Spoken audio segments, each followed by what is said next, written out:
दूसरे दिन फिर से नाना के पास उस चिकित्सालय में चला गया। तो नाना के पास तो कई वीआईपी भी आते थे, गरीब से गरीब भी आते थे। तो गरीब पेशेंट रहे तो नाना उसके कंधे पे थपथपाते हुए, हर कई पेशेंट रोते रहते थे कि नाना मुझे ऐसा होता है वैसे होता है, और नाना उसे पीठ थपथपाते कहते यार ये ले तो ठीक हो जाएगा, चिंता मत कर, टेंशन मत ले, और उसे भेज देते थे। और जब वीआईपी कोई आता था तो इतने भीड़ में उस वीआईपी को टाइम देने के लिए समय नहीं रहता था। तो उस दिन एक वीआईपी आ गए, नाना के सामने बैठ गए, तो नाना को नमस्कार किया। नाना ने कहा बोलो। उन्होंने कहा मुझे ऐसा होता है वैसे होता है। तो नाना अभी इतने दिन से प्रैक्टिस में थे, तो नाना ने पहचान लिया कि ये टाइम लेने वाले। तो नाना ने तुरंत कहा कि रुको रुको, ये एक नासिक से एक बड़े वैद्य यहाँ पे विद्वान आए हुए हैं, ये आपको चेक करेंगे, मैं तो यहाँ का मामूली वैद्य हूँ, और मुझे कहा कि इनको आप चेक करो। तो मैं अंदर लेके गया, जो कि मेरी लाइफ की फर्स्ट हिस्ट्री टेकिंग वहाँ पे थी, इंडिविजुअल।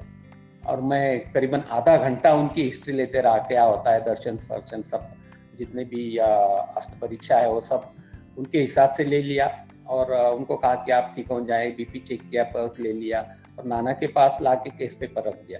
नाना ने सिर्फ एक नज़र उसके ऊपर डाल दिया और तुरंत दवा लिख दी। उन्होंने कहा ये लो, आप ठीक हो जाओगे। मैं सोचने लगा कि हिस्ट्री लेने में मैंने आधा घंटा गवा दिया था, और जबकि नाना ने सिर्फ 1 मिनट में वहाँ पे चिकित्सा लिख दी थी। तो मन में आया कि नाना ने ऐसे ही दवा लिख दी, उसे क्या फायदा होने वाला है, क्योंकि इतने लक्षण थे। नाना ने तो सिर्फ 3 दवा लिख के दी है, जिसमें से एक दवा तो यहाँ उपलब्ध भी नहीं है। लेकिन हफ्ते के बाद में जब वो वीआईपी पेशेंट आए, तो आने के बाद सबसे पहले मुझे उन्होंने नमस्कार करके कहा कि आपने जो दवा दी उससे अच्छा लगा। मैंने कहा मैंने तो सिर्फ चेक किया, दवा तो नाना ने दी।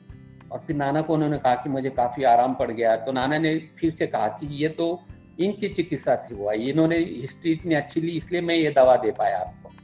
तो यानी किसी गुरु का ये खासियत होती, किसी गुरु का ये गुण होता है कि अपने शिष्य को उसका क्रेडिट दे। ऐसे आजकल के ज़माने में हम कभी नहीं देख पाते।